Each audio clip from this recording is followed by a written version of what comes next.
Hello friends, welcome to our YouTube channel Aryas B triple C 0B। तो जैसा कि आज हमारे पास करंट अफेयर्स के कुछ क्वेश्चंस अवेलेबल हैं, तो चलिए शुरू करते हैं। किस संगठन ने AC001 नाम से इलेक्ट्रिक वाहनों के लिए स्वदेशी चार्जर विकसित किया है? इसका उत्तर है ARI, automotive research association of India. ARAI ने इलेक्ट्रिक वाहनों के लिए AC001 नाम के चार्जर को स्वदेशी रूप से डिजाइन और विकसित किया है। भारत इलेक्ट्रॉनिक्स द्वारा बड़े पैमाने पर इसका विनिर्माण किया जाएगा। वर्तमान में इलेक्ट्रिक वाहनों के लिए अधिकांश चार्जिंग घटकों का आयात किया जाता है। इस घटकों के स्वदेशी विकास और निर्माण से भारत में इलेक्ट्रिक मोबिलिटी को बढ़ावा मिलेगा। हमारा अगला सवाल है, हाल ही में किस राज्य ने ऑनलाइन गेम ऑफ लांस पर प्रतिबंध लगाने के लिए एक विधेयक पारित किया है? इसका उत्तर है कर्नाटक। कर्नाटक की राज्य विधानसभा ने कर्नाटक पुलिस अधिनियम 1963 में संशोधन करने के लिए एक विधेयक पारित किया है, जो ऑनलाइन गेम ऑफ लांस पर प्रतिबंध लगाने का प्रयास करता है। इस विधेयक को ध्वनि मत से पारित कर दिया गया है। यह बिल ऑनलाइन गेम को प्रतिबंधित नहीं करता है, जो कैसल के खेल हैं।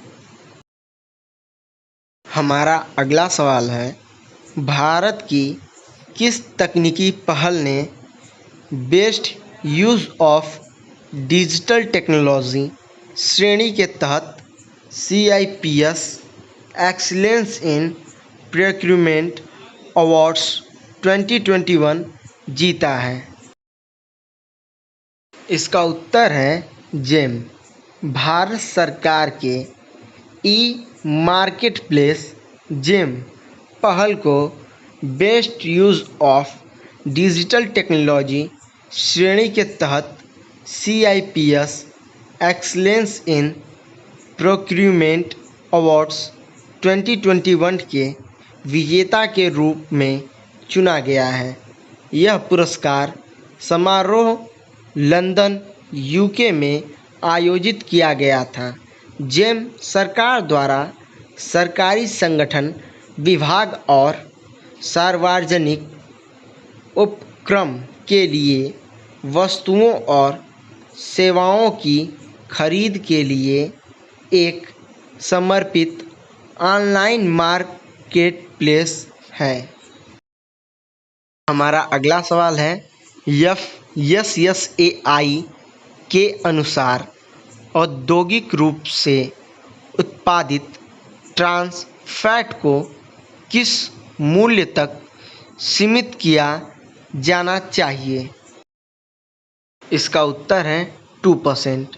भारत के खाद्य नियामक, भारतीय खाद्य सुरक्षा और मानक प्राधिकरण FSSAI ने अनिवार्य किया है कि औद्योगिक रूप से उत्पादित ट्रांस वसा को 2% से कम तक सीमित किया जाना चाहिए और 2022 तक देश को ट्रांस फैट से मुक्त किया जाना चाहिए। हाल ही में FSSAI ने कहा है कि केवल नए परीक्षण किए गए संसाधित खाद्य नमूनों में से 1.34% ने औद्योगिक रूप से उत्पादित ट्रांस वसा के निर्धारित स्तरों का उल्लंघन दिखाया है, जो दर्शाता है कि भारत ट्रांस फैट मुक्त बनने की राह पर अग्रसर है। हमारा अगला सवाल है, किस संगठन ने climate indicator and sustainable development demonstrating the interconnection शीर्षक से रिपोर्ट जारी की है? इसका उत्तर है WMO। विश्व मौसम विज्ञान संगठन WMO ने climate indicator and sustainable development demonstrating and interconnection शीर्षक से एक रिपोर्ट जारी की है। इस रिपोर्ट में सतत विकास लक्ष्यों SDGs को प्रारंभ करने और ग्लोबल वार्मिंग को 2 डिग्री सेल्सियस से कम करने के लिए तत्काल कार्रवाई और अंतर्राष्ट्रीय सहयोग की आवश्यकता पर बल दिया गया है। WMO संयुक्त राष्ट्र की विशेष एजेंसी है जिसका मुख्यालय जिनेवा, स्विट्ज़रलैंड में है। हमारा अगला सवाल है, जस्टिन ट्रूडो तीसरी बार किस देश के प्रधानमंत्री के रूप में चुने गए हैं? इसका उत्तर है कनाडा। कनाडा के लीबर पार्टी के नेता जस्टिन ट्रूडो तीसरी बार देश के प्रधानमंत्री चुने गए हैं। वह 2015 से सत्ता में हैं और 6 साल के कार्यकाल में 3 चुनाव जीते हैं। जस्टिन ट्रूडो ने चुनावों में बहुमत हासिल करने के उद्देश्य से अगस्त 2021 में मध्यावधि चुनाव का आह्वान किया है। हमारा अगला सवाल है, किस देश के साथ भारत ने औपचारिक रूप से व्यापक आर्थिक भागीदारी समझौते CEPA पर बातचीत शुरू की? इसका उत्तर है संयुक्त अरब अमीरात। संयुक्त अरब अमीरात 2019 और 2020 मूल्य के मामले में भारत का तीसरा सबसे बड़ा व्यापारिक भागीदार है और वर्तमान में व्यापार मूल्य 59 बिलियन अमेरिकी डॉलर के करीब है। यह अमेरिका के बाद भारत का दूसरा सबसे बड़ा निर्यात गंतव्य भी है।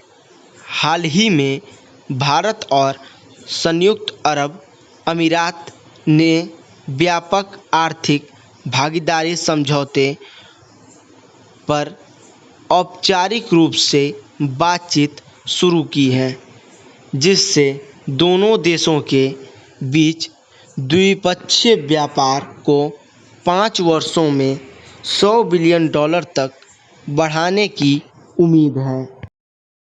हमारा अगला सवाल है, निम्नलिखित में से किस उद्देश्य को प्राप्त करने के लिए निवेशकों और व्यवसायों के लिए राष्ट्रीय एकल खिड़की प्रणाली लॉन्च की गई है? इसका उत्तर है अनुमोदन और क्लियरेंस के लिए सिंगल विंडो।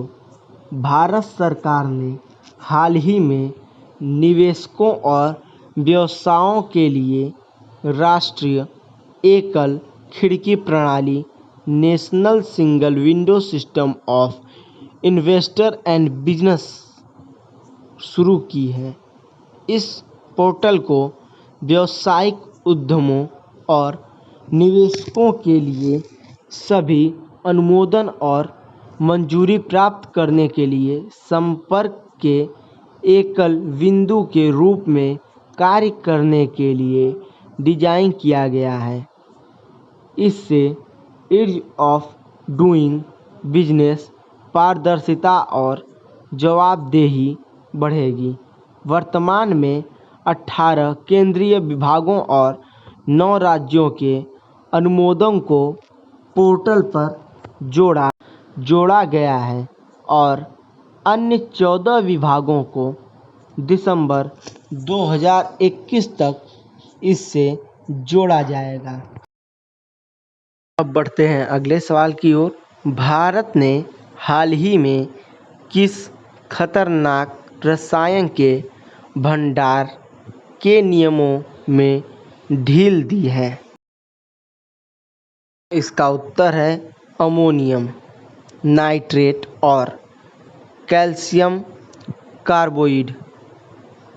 उद्योग और आंतरिक व्यापार संवर्धन विभाग DPIIT भारत सरकार ने बेहतर सुरक्षा के लिए अमोनियम नाइट्रेट और कैल्शियम कार्बाइड के भंडार और संचालन से संबंधित नियमों को संशोधित और आसान किया है।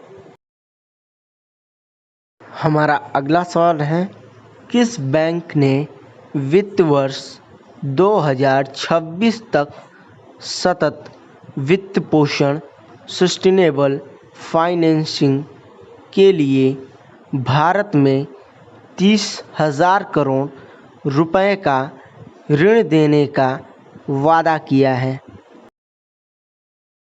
इसका उत्तर है एक्सिस बैंक।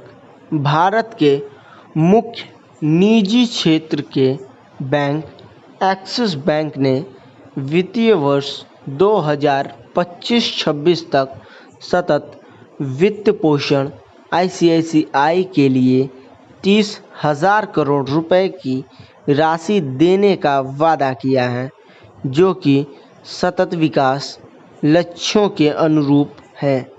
इस प्रतिबद्धता का उद्देश्य भारत को 2030 तक सतत विकास लक्ष्यों तक पहुंचने में सहायता करना है। बैंक का उद्देश्य सतत विकास परियोजनाओं को थोक ऋण देना है, जिसका सकारात्मक सामाजिक और पर्यावरणीय प्रभाव होगा। तो आज का करंट अफेयर यहीं समाप्त होता है।